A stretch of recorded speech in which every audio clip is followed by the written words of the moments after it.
We have 15 minutes, and just to fit into the mood, these are unconference questions. These are not pure business questions. So hopefully, I'll get to answer. I'll get to ask a few questions from Sabeer that at least I'm putting in my head.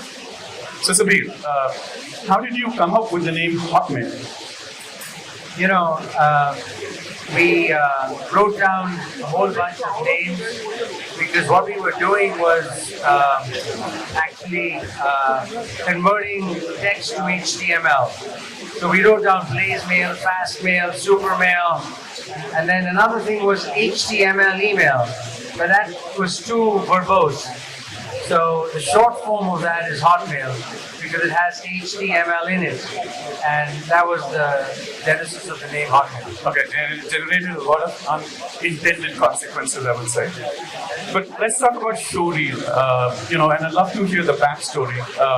Why did you think of ShowReel? How did you come about building a product? Yeah, so the idea for ShowReel came about when I saw my 8-year-old daughter effortlessly make videos on TikTok for entertainment. And that was the start of the pandemic. And 1 billion people were unemployed. So the idea that came to mind was, can we help these people with video? If we can help them create a video resume of themselves, maybe through technology it will become easier for them to get rehired.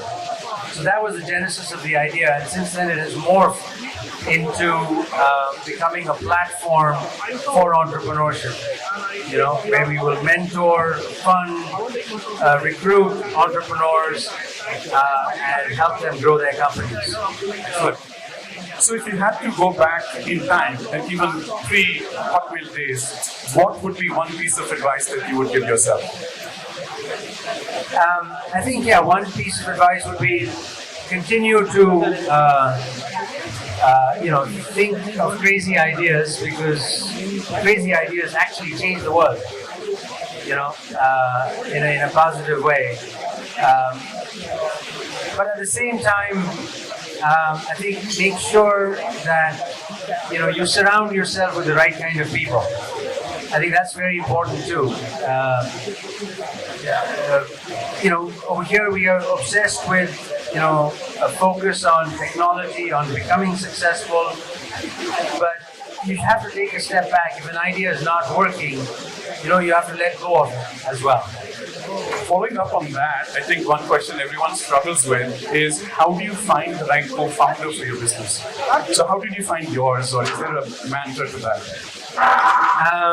No, I think that is pure luck. And that is really something that is probably written in heaven. It's very hard to find 2-3 people who absolutely think alike. And there is no formula that I can give you. It happens if it is meant to happen. It's like finding a wife, So similar thing about finding a co-founder as well. Okay. And what's something that people might be surprised to learn about you professionally or personally? I don't know. My interests changed, but in the last year and a half, I've really become passionate about cycling, and I've become a bicycling junkie. Anyway, but you have to,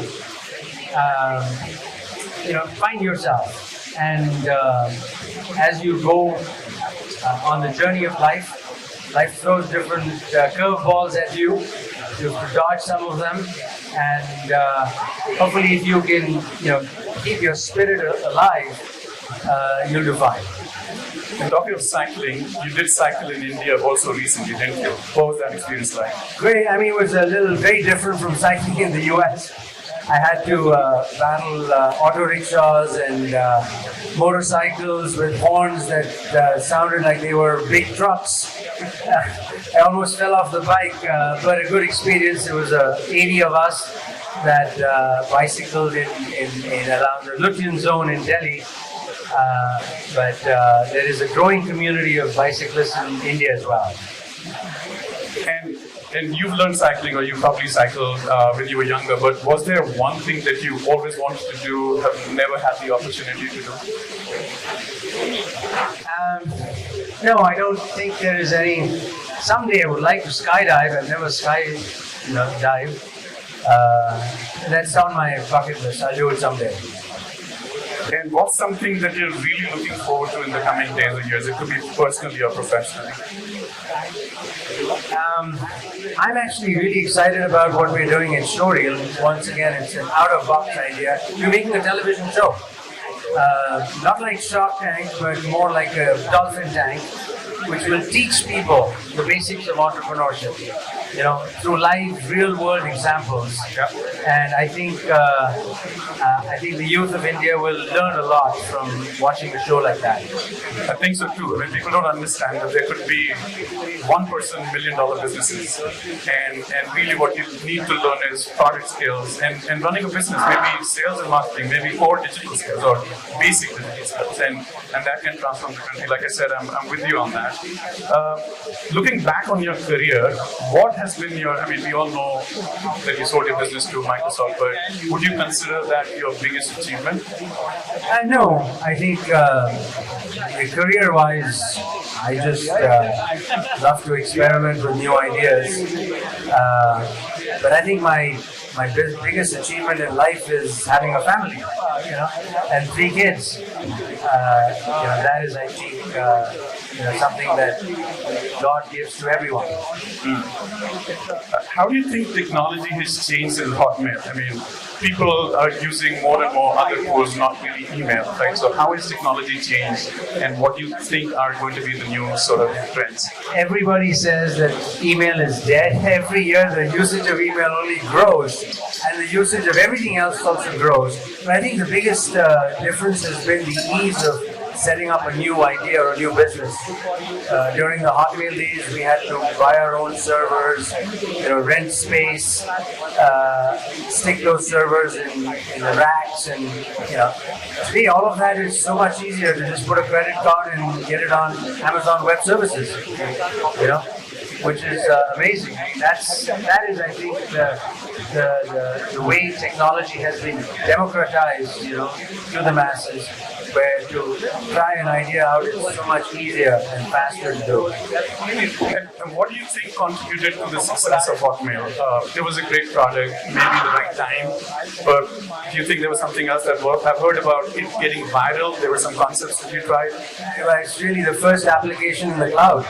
Today everything is moving to the cloud. The first application was email, which we did, and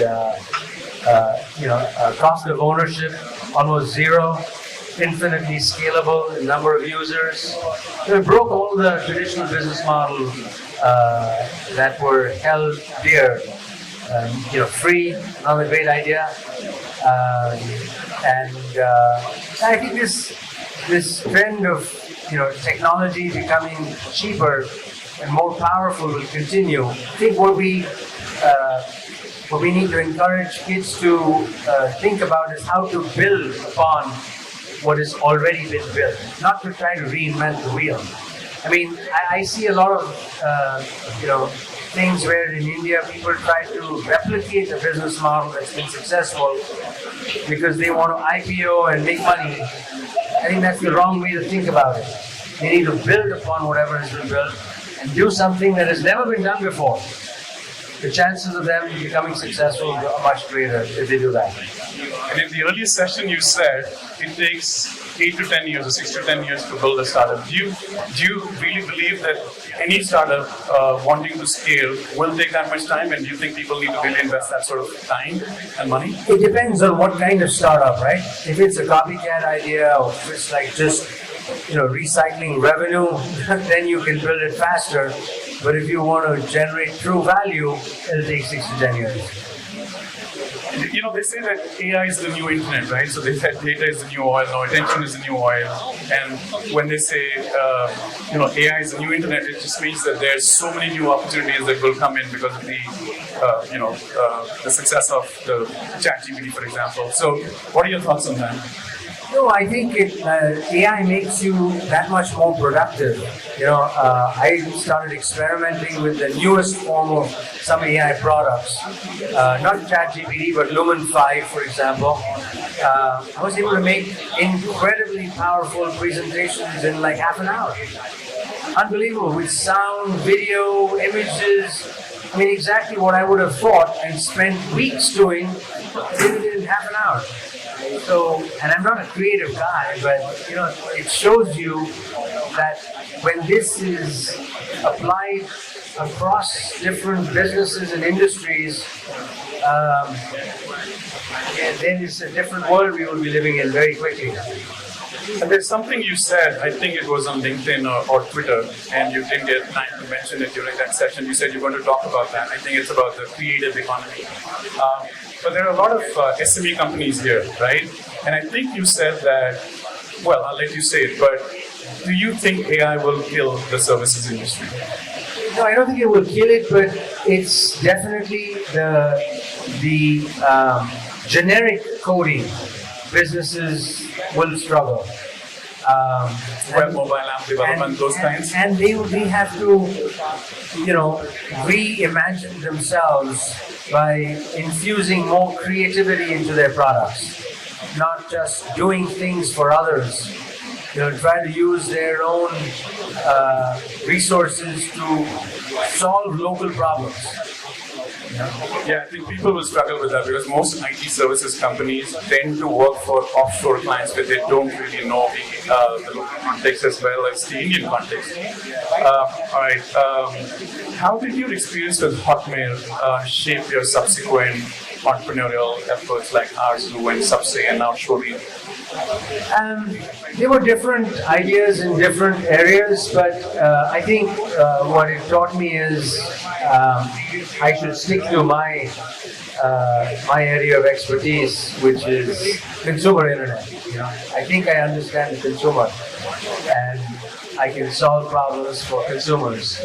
And right now, my focus is on solving problems for entrepreneurs, whether they are legal challenges. They are challenges as it relates to local regulations.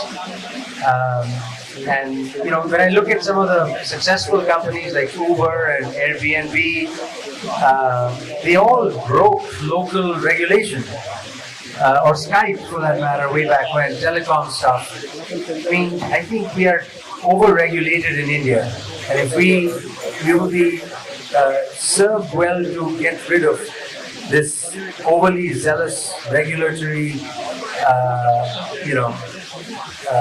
structure that we have created around our own lives. That's what is needed to break through. I agree. So I think we're running out of time, but I do have a few rapid-fire questions. Do you use Hotmail or Gmail? I still use Hotmail, which is Outlook, but I still use Hotmail. And do you still like Hotmail? Yeah, I still like it. On second thoughts for you, was 400 million enough? I think that's so long ago, it was the right number at that time. So yes. Okay. What are your thoughts on the future of remote work from office or work from home? No, I think the pandemic has proven that you don't need to come to an office to work. However, I think at least once or twice a week, it makes sense to socialize with your colleagues. And that's what gets your idea generation factory going. So how do you think the offices in the Bay Area are going to fill up? Do you think it's going to happen? I think they will happen at least a couple of days a week. I'm not saying they'll happen all 5 days of the week, but a couple of days, I think it makes sense to connect with your colleagues and exchange ideas over the cooler and get your thoughts flowing. What's your favorite quote, if you can remember? Any favorite quotes that you keep repeating to yourself? Way back when I was doing Hotmail, the favorite quote when I was much younger was that the greatest risk in life is not to take one. But the most recent quote, now that I'm more mature, is it's not enough to change the world. You must make it better. And maybe that's why ShowReel then. Maybe. Okay, one favorite question when you interview someone. What is the hardest problem you've ever solved, and how did you do it? Awesome. And what is the one thing that you look for in a startup or a founder before investing? Passion for his or her idea, whatever it is. And if the person is committed to it, because one of the things is markets come and go, things change, but if you're passionate about your end goal, there has to be a vision that you're working towards. That's more of a subconscious vision. If people just throw numbers at me, you lose me very quickly. Because I think the numbers follow, but the subconscious vision stays forever.